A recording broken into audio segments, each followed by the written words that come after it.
जय। तात्पर्य ये भी है कि अगर हम बगलामुखी साधक हैं तो हमको यमराज का भय नहीं रहता। मृत्यु, रोग, शोक, कष्ट ये सब हमारे पास नहीं आ सकते।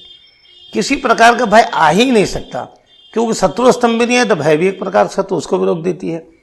उस मंत्र का मैं आशा समझा रहा हूं कि सर्व दुष्टाना वाचम, सारी जो जीवन की खुरापात है, शत्रु उत्पन्न करने का जो कार्य है वो जबान ही करती है।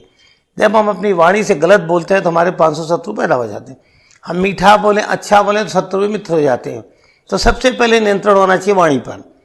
पढ़ाई लिखाई में वाणी पर नियंत्रण होना चाहिए, बोलने पर वाणी पर नियंत्रण होना चाहिए। और वाणी के दो अर्थ होते हैं, एक जबान के माध्यम से खाया पिया जाता है, स्वाद, स्वाद की देवी वही है, सरस्वती का आधार ही वही, वहीं से वाणी चलती है।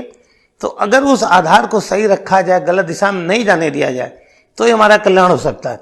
इसलिए इस मंत्र में पहला शब्द आता है सर्व दुष्टाना वाचम, वाणी। मुखम, हमारा जो पूरा मुख है, ये मस्तिष्क भी इसी में आता है, सब कुछ यही आता है। ये गलत दिशा में जाए नहीं, गलत कोई चीज देखे नहीं, गलत मार्ग पर किसी अवस्था में हमको न जाने दे। हर गलतियों की तरफ से हमको ही स्तंभित करे, शत्रु को भी मेरे स्तंभित करे कि वो हमारे बारे में गलत नहीं सोचे, गलत नहीं करे। इसलिए आता है वाचम, मुखम। फिर आता है पदम, मेरे पांव, पद, लेग्स, ये कभी भी गलत दिशा की तरफ नहीं जा सके। न ये किसी शत्रु बनने की तरफ चले, ये भी नहीं कि हम शत्रु बन के जाए किसी गर्दन काट दें, ये भी ना हो कोई शत्रु बन के हमारी गर्दन काटने आवे। तो हर अवस्था में हमारे पांव भी शत्रुता की तरफ न जाए, शत्रु भी हमारी तरफ न आए, उसका कंट्रोल होना चाहिए। इसलिए मंत्र आता है सर्व दुष्टानाम वाचम, मुखम, पदम, स्तंभ है। हे माँ, इस स्थिति को रोक, जीवाम कील है। अगर हम गलत बोलने जाए तो हमारी जबान रुक जाए, क्योंकि हम अपना दूसरे का हित नहीं करें। सामने शत्रु अगर गलत बोलने जा रहे तो भी उसका स्तंभन करें, हमारा गलत ना कर सके। कोर्ट कचहरी वाद विवाद में केवल जबान ही चलती है, आर्गुमेंट ही चलते हैं, तर्क ही चलता है। इसलिए बगलामुखी की सहायता सभी वाद विवाद वाले लोग लेते हैं कि इसके माध्यम से उनको विजय प्राप्त हो। तो वाचम, मुखम, पदम, स्तंभ है। जीवाम के लिए बुद्धिम विनाश है।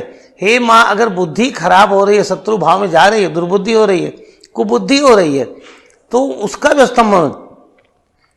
और उसके बाद आता है कि जीवाम के लिए बुद्धिम विनाश है। लीम ओम स्वाहा। हे बगला माई, आप हमारा कल्याण करें। लीम का तात्पर्य यह है कि ह कहते हैं आकाश तत्व को और ल कहते हैं पृथ्वी तत्व को। आकाश और पृथ्वी मिलाकर संपूर्ण ब्रह्मांड में जो कुछ है वो मेरे नियंत्रण में रहे।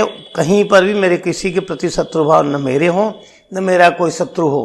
क्योंकि हमारा भारतीय सनातन संस्कृति करी सर्वे भवन्तु सुखिनः, सभी सुखी हों, उस सभी में हम भी आते हैं, हमारा परिवार भी आता है। दूसरों को दुखी बना के हम सुखी नहीं हो सकते, क्योंकि कर्म का प्रतिफल तो भोगना ही पड़ता है। अलीम ओम स्वाहा। स्वाहा कहते हैं विस्तार को, जैसे अग्नि जलती है विस्तारित होती है, और स्वाहा कहते हैं देवताओं के पास अपनी भावना पहुंचाने के बीज मंत्र को। स्वाहा को अग्नि की देव की पत्नी भी कहा जाता है। और ये बगलामुखी माता अग्नि तत्व प्रधान महाविद्या है। इसलिए इस मंत्र के भाव को अच्छी तरह समझें, योग्य गुरु के निर्देशन में इसकी साधना करें। बिना गुरु के निर्देशन के ये साधना कभी फलित नहीं होती है। और शक्ति पीठों पर बैठ के साधना करें। हमारे यहाँ बगलामुखी माता का प्रकट पीठ है मुंबई में, तो जिन साधकों की इच्छा हो वो संपर्क कर सकते हैं, आ सकते हैं। मैं सभी लोगों को आशीर्वाद देता हूँ कि इस बगला माँ के तत्व को समझें, अपना कल्याण करें, विश्व का कल्याण करें, देश का कल्याण करें। बोलिए माता भगवती बगलामुखी की जय।